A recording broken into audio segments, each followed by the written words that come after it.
कराची के मुख्तलिफ तालीमी इदारों के तलबा और असातिज़ा ने मलिक रीजन में पाक फौज के साथ एक यादगार दिन गुजारा और core commander Karachi lieutenant general Babar Aftab के साथ एक इंटरैक्टिव सेशन में शिरकत की। दिन के आगाज में तलबा का इस्तकबाल किया गया और तलबा ने पाक फौज की तरफ से नस्ब करदा जदीद हथियारों का मुआयना किया। तलबा बख्तरबंद गाड़ी में सवार हुए और SMG और पिस्टल के साथ शूटिंग का लुत्फ उठाया। तलबा ने जंग के दौरान मुख्तलिफ रुकावटों को अबूर करने की मशकों का भी जायजा लिया। बाद में कोर कमांडर कराची ने तलबा और असातिज़ा के साथ एक इंटरैक्टिव सेशन का इनेकाद किया। कोर कमांडर कराची ने तलबा की हौसला अफजाई की कि वो सच्चाई और झूठ के दरमियान फर्क करने के लिए अपनी तज्जियाती महारतों को इस्तेमाल करें।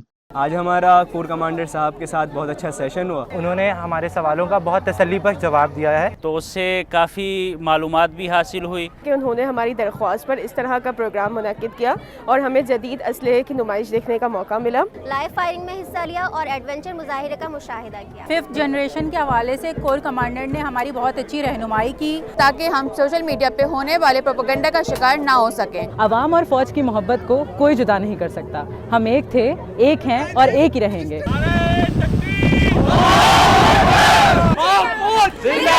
پاکستان زندہ باد۔